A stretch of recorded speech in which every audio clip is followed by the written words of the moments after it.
ये दिवाली उम्मीदों वाली बात करेंगे आज देश के दिग्गज mutual fund ICICI prudential mutual fund के एमडी और सीईओ निमेश शाह से, जो कि इस वक्त आईसीआईसीआई प्रूडेंशियल म्यूचुअल फंड में 4 लाख करोड़ रुपए से ज्यादा का फंड मैनेज करते हैं। इस फंड की साइज 4 लाख करोड़ से ज्यादा की है asset under management.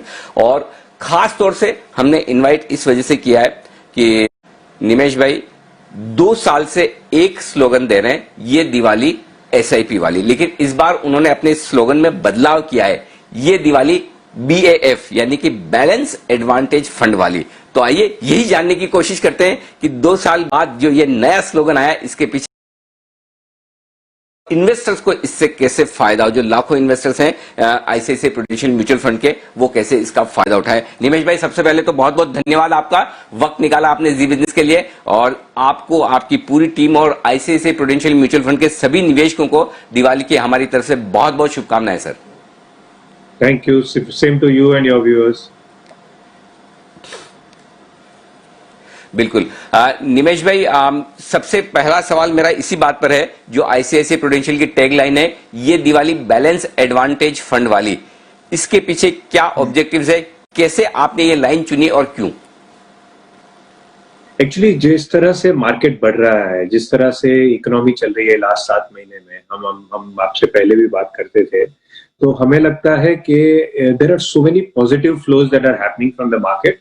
Eight the same time थोड़ी चैलेंजेस भी है अपने कंट्री में। ऐसा नहीं है, आज इतने पॉजिटिव न्यूज आ रहे हैं सब जगह से, जिस तरह से फ्लोज आ रहे हैं लास्ट 2 दिन में, जिस तरह से फ्लोज आ रहे हैं, 10,000 करोड़ आ गए हैं लास्ट 2 दिन में, right. So when it is a flow base, इतना फ्लो आ रहा है, बाहर से फ्लो आ रहा है, और ये पूरा मार्केट बाहर का फ्लो पे ही है। अगर आप अप्रैल से आज तक देखें, पहले 6 महीने में 89,000 करोड़ आया था। अप्रैल से लेके सितंबर तक देखे 89,000 करोड़ आया था। ये नंबर बढ़ के अक्टूबर में 19,000 करोड़ एक महीने में आ गया, और नवंबर में अब तक 24,000 करोड़ आ गए हैं। सो इस तरह का फ्लो आने से मार्केट बढ़ रहा है। लोकल म्यूचुअल फंड्स पैसे नहीं डाल रहे हैं, तो हमारा फ्लो थोड़ा नेगेटिव है ये 6 महीने में, और बाहर के पैसे से मार्केट बढ़ रहा है। तो देखो, हमने 2010 से 2011 से 2014 ये कंटिन्यूस देखा था कि जब भी फॉरेनर्स पैसा लेके आते थे, मार्केट ऊपर चला जाता था। 10,011 में फॉरेनर्स लेके आया, 10,012 में उन्होंने निकाला तो मार्केट गिर गया। So it was alternate years. ऐसा होता था कि जब फॉरेनर्स लेके आ जाते थे पैसा, तो मार्केट बढ़ जाता था। तो इस मार्केट में थोड़ा संभाल, और इतना पॉजिटिव एनवायरनमेंट हो रहा है स्पेशली नवंबर में, तो थोड़ा दिवाली तो मनानी है, पर थोड़ी कॉशन के साथ मनानी है। So we feel that Diwali should be with caution. So where you can't miss the flows का जो पॉजिटिविटी जो मार्केट में आ रहा है। और भी एक मार्केट बहुत ही मजेदार पोजीशन में है। अगर हम लास्ट 2 साल देखें, 2018 से हम देख रहे हैं मार्केट, अगर 2018 से आज तक देखें तो दिख रहा है कि मार्केट तो ऊपर चला गया है, अच्छा रिटर्न दिख रहा है मार्केट में, तकरीबन 20% रिटर्न दिख रहा है मार्केट में। पर अगर हम उसको डिकोड करें कि मार्केट में 20% 2018 से आज तक 20% ऊपर है, पर अगर उसको डिकोड करें तो हम देखेंगे केवल 10 स्टॉक्स है मार्केट में जो ऑलमोस्ट 59-60% ऊपर है। 59%, 10 स्टॉक को ले तो वो 59% ऊपर है। और बाकी का मार्केट, बाकी की निफ्टी, मैं केवल निफ्टी की बात करूं तो 50 स्टॉक होते हैं निफ्टी में, 50 में से 10 स्टॉक है 59% अप, और बाकी 40 स्टॉक्स एक्चुअली -1% अप है। So with so much flows coming in, the market will get diversified. Mid caps में जो एक्चुअली मिड कैप्स करेक्ट हो गए, स्मॉल कैप्स करेक्ट हो गए, पैसे बाकी 40 स्टॉक्स, बाकी निफ्टी 40 के तरफ भी जाएगा, केवल निफ्टी 10 में नहीं आएगा पैसा। तो मार्केट डाइवर्सिफाई भी हो सकता है। तो ये सारे पॉजिटिव फीचर्स है मार्केट के लिए कि इतना सारा फ्लोज आ रहा है। मार्केट उतना, ऐसे देखें तो मार्केट एक्सपेंसिव दिखता है, राइट। अगर हम केवल निफ्टी देखें और निफ्टी का पी देखें तो मार्केट थोड़ा एक्सपेंसिव लग रहा है, क्योंकि इतने, अगर हिस्टोरिक पी देखें उससे आज हमारा पी काफी ज्यादा है। तो एक तरफ है कि मार्केट एक्सपेंसिव लग रहा है, पर दूसरी तरफ है कि इतने सारे फ्लो आ रहे हैं और मार्केट का एक ही दायरा ऊपर गया है, वैल्यू स्टॉक्स जो हम बोलते हैं।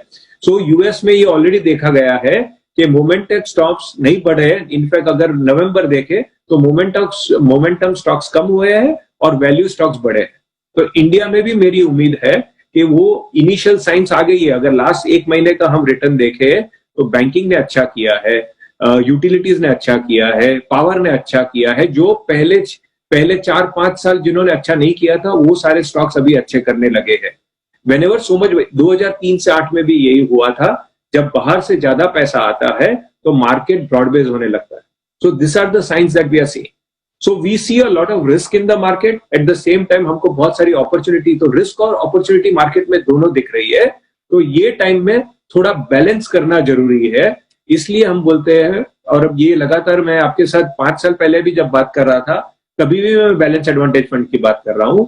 और ये एनवायरमेंट में जब फ्लो बेस्ड मार्केट में मार्केट बढ़ जाता है, तभी तो बहुत जरूरी है कि इन्वेस्टर अपना बैलेंस रखे और थोड़े बैलेंस एडवांटेज फंड टाइप्स या एसेट एलोकेटर टाइप फंड्स में इन्वेस्ट करे, जो इक्विटी और डेट में डायनामिकली इन्वेस्ट करे। That is why this slogan, while ये दिवाली सिप वाली, सिप इज ऑलवेज देयर, पर अगर एक टाइम का पैसा डाल रहे हो तो डायरेक्ट इक्विटी में डालने के बजाय अगर आप या तो वैल्यू स्टॉक्स में डालिए या तो बैलेंस एडवांटेज फंड कैटेगरी में डालिए, जाके अगर मार्केट ऊपर जाता है तो हम कम इक्विटी बेचने लगेंगे, और मार्केट अगर नीचे जाता है तो हम इक्विटी खरीदने लगते हैं, उसमें वैसा करते हैं। तो आपका बैलेंस अपने आप आ जाता है। Perfect, perfect. आमतौर पर फंड मैनेजर्स एकदम साफ और बोल्ड कॉल देने से बचते हैं, लेकिन निमेश भाई की राय एकदम साफ है कि ये वक्त बैलेंस एडवांटेज फंड में पैसा डालने का। यहां पर दो सवाल है निमेश भाई।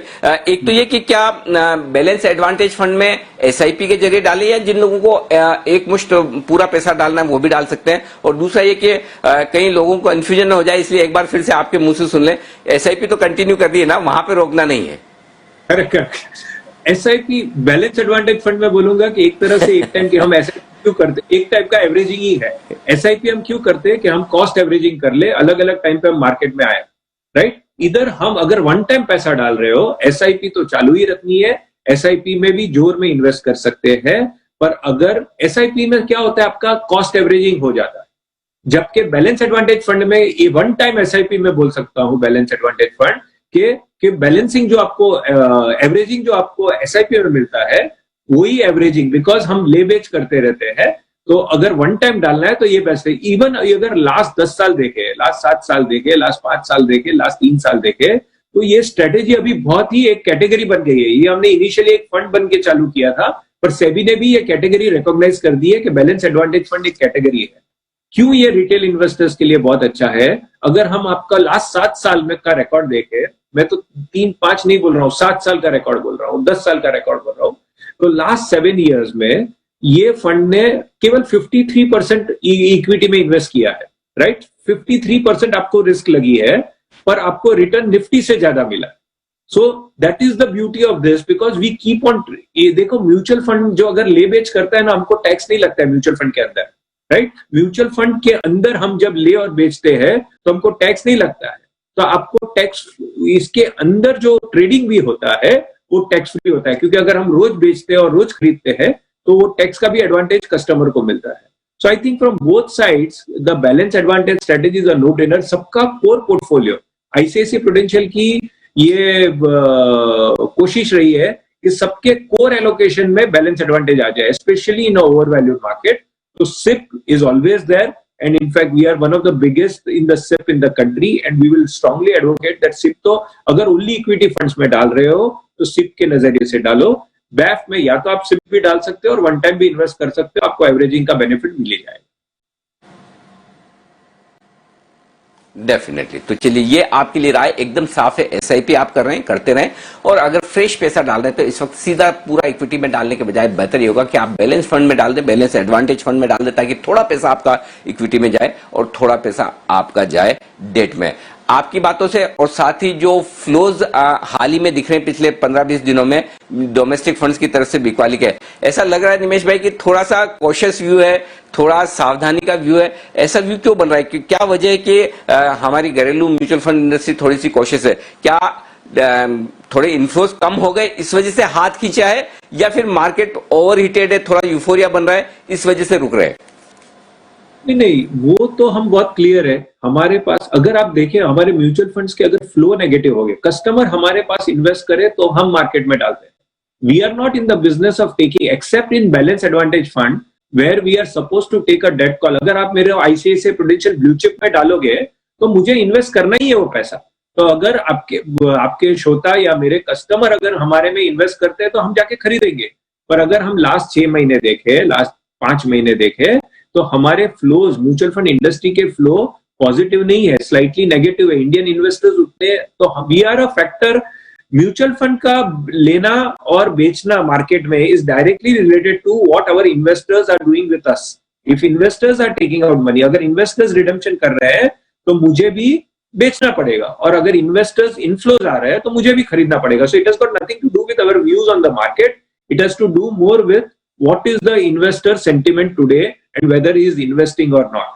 So while we are not we have to be careful in this kind of markets, क्योंकि हम लोगों के पैसे मैनेज कर रहे हैं।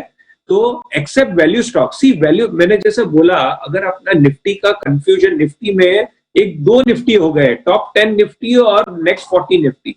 तो top 10 has gone up very well, in the next 40 is not there. तो वहां पे अपॉर्चुनिटी भी दिख रही है, पर ओवरऑल वैल्यूएशन देख के कभी कभी थोड़ा कॉशन से चलना।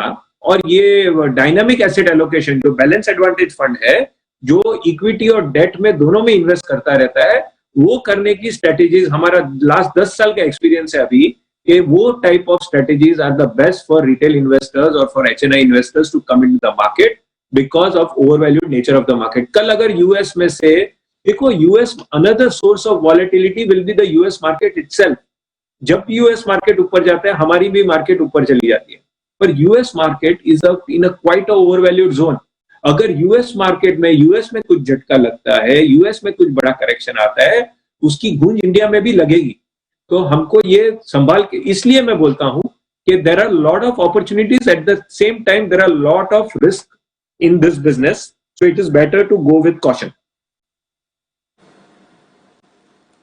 परफेक्ट। तो ये है आपके लिए बेहद क्रिस्टल क्लियर, साफ साफ राय। बाजार पर थोड़े से कॉशियस रहे, और उसका तरीका एकमात्र ये कि फ्रेश पैसा जो आपको इन्वेस्ट करना है वो बैलेंस एडवांटेज फंड में लगाएं, ताकि आपके लिए इक्विटी और डेट का परफेक्ट मिक्स रहे, और ये दिवाली नहीं, आने वाली कई दिवालियां आपके लिए बेहतरीन साबित हो। निमेश भाई, बहुत बहुत धन्यवाद आपका, हमारे लिए वक्त निकाला। जी बिजनेस के दर्शकों से आपने बातचीत की, और उम्मीद करते हैं कि आपकी सारी स्कीम्स के लिए ये दिवाली और आने वाला पूरा साल सुपर डुपर रॉकिंग साबित हो और जबरदस्त परफॉर्मेंस लेकर आए। बहुत बहुत धन्यवाद।